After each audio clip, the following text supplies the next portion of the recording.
Cbc Headline News, brought to you by Digicel, Barbados' fastest 4G network. Clearing misconceptions about the central bank printing money. The AG making a case for former inmates. And in sports, Craig Brathwaite on the verge of another century. The Cbc Headline News, brought to you by Digicel, Barbados' fastest 4G network. Credible, balanced, committed. This is the CBC Evening News. A very good evening to you. I'm Lisa Lord with the CBC Evening News and our top story. Finance Minister Chris Sinclair has sought to clear up any misconception that the Central Bank of Barbados is printing money for the government to spend wildly. According to him, the Cash Flow Committee meets every month and determines government's revenue and expenditure. Now, the Finance Minister explains that if there is a deficit, the Central Bank is used as a last resort. The government issues securities to the private entities, to NIS, firstly to the commercial institutions, banks and non-bank financial institutions like mutual funds and insurance companies and credit unions and so forth and so on. So we issue treasury bills and those kinds of things. When you do that, in the auction as they call it, and you issue $50 million, but only $30 million is taken up, you still have $20 million to fill. So if NIS come in and Central Bank come in and the commercial institutions through their regular purchases, you are left with $20 million. The Central Bank, as the government's bank and the bank of last resort, then comes in and says to the government, I will take the other $20 million. Now, if that is beyond the limit of what the central bank would normally purchase in the market, you quote-unquote say the central bank is printing money. Mr. Sinclair was speaking during the Democratic Labour Party's annual South Alive meeting at the Dighton Griffith School last evening. He says the printing of money by the central bank is not a sustainable practice, but the money is used to service critical needs of the island. Because if the government takes care of its debts and salaries and wages out of its income stream, its revenues, and it has leftover expenses to deal with to ensure that the country remains stable, that people can live and be productive in this society and maintain a stability in the economy of Barbados, then the central bank comes in and do it. So that money is spent on the people of Barbados. It is not frittered away. It is not spent widely. It is not given away. It is spent on you, the public of Barbados. The Barbados Labour Party's candidate to contest the Christchurch West constituency has been explaining his reason for returning to party politics. Back in April, Dr. William Dugade was returned as a candidate for the constituency, which is currently held by ex-BLP and now independent MP Dr. Maria Eargard. Dr. Dugade had opted not to contest the last general election, and he was speaking as the BLP wrapped up its annual general conference at the Lester Vaughan School yesterday. I did not see myself here. I did not expect that I had to come and do this again. But we had a problem.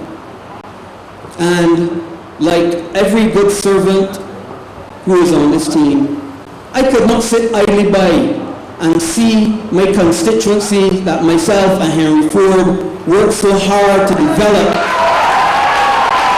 fall into the destruction and to be destroyed. It hurt my heart.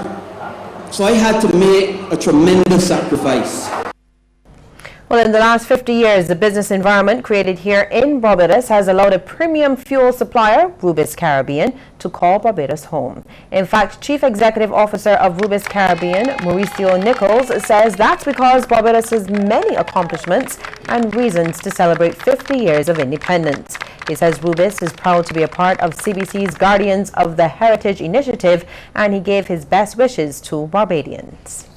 We've been here only the last 5 years, so a very small portion of the 50 years is an independent nation, but we feel right at home here in Barbados. Our brand has been embraced by the consumers, and you know, they have welcomed Rubis from day one. For me personally, it's been you know, a pleasure to live here the last 5 years.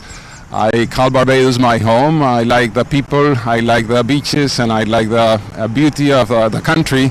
So I look forward to many more years of living and enjoying my life here.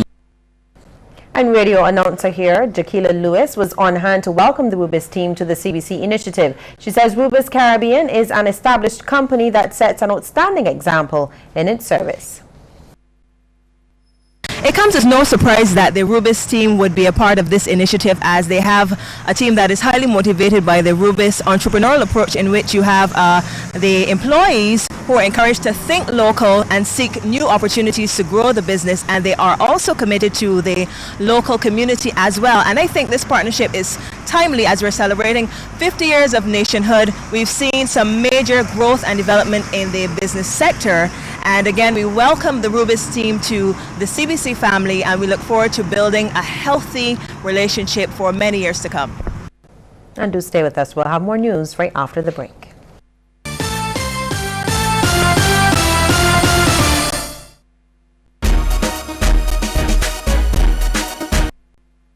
Don't let your data experience slow you down. Step up to Digicel, Barbados' fastest 4G network, more than twice as fast as the slow network. Get more with Digicel.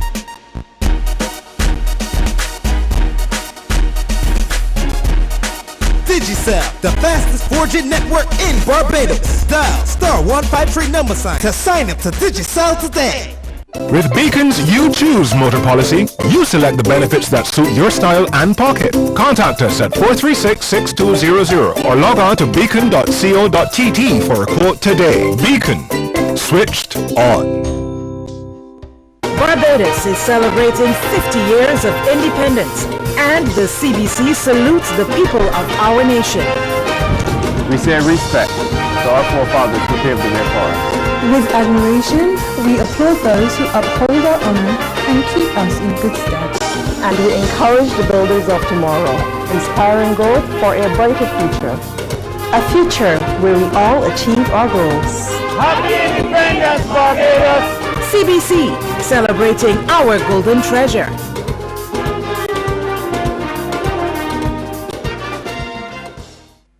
More great cities just got closer. The Scotiabank Aero Platinum MasterCard is now even better.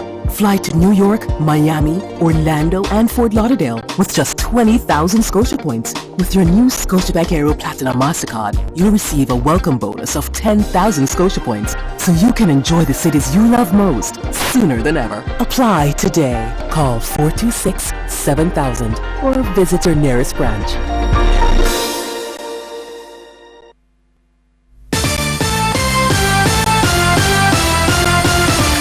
Employers, don't close your doors to former inmates. This is the plea from Attorney General Adriel Brathwaite. He was speaking at the decommissioning of the Glenderry prison over the weekend. He says this is still the biggest obstacle related to the reintegration program. The biggest challenge that we have with the young men when they leave the care of the prison, there are two challenges. One is acceptance by their families. It's usually too short-lived.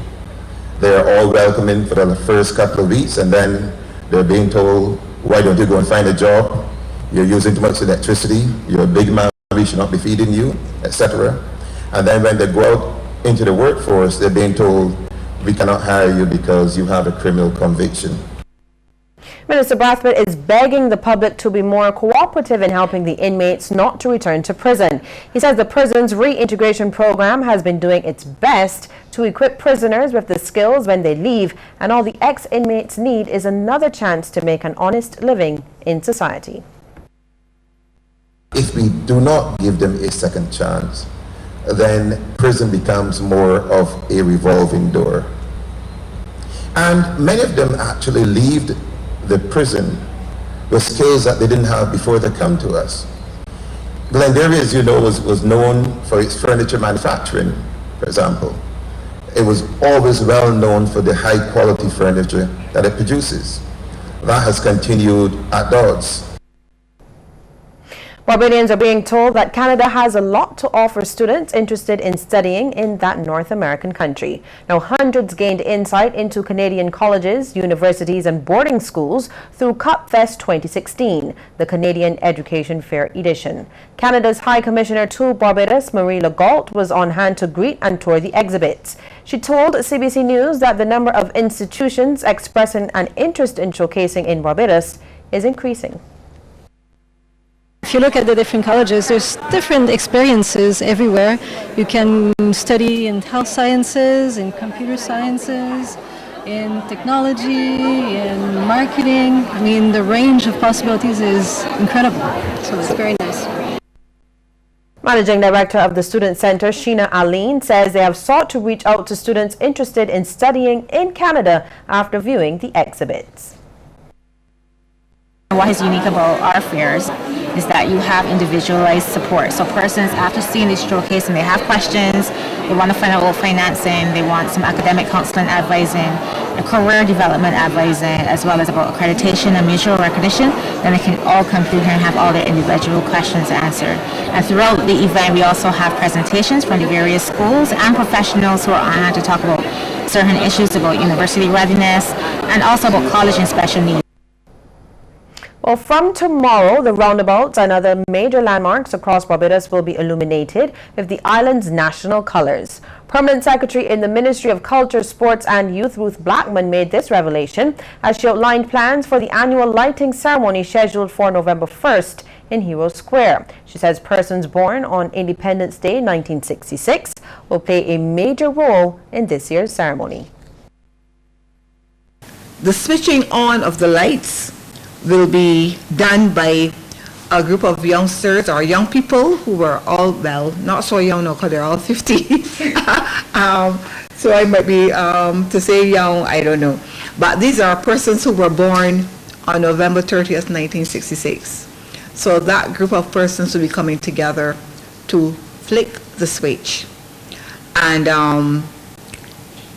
this year, the lighting ceremony, while going on in Bridgetown, will be replicated across the island, because at the same time, the roundabouts, all of the roundabouts will be lit, as well as a building in every parish.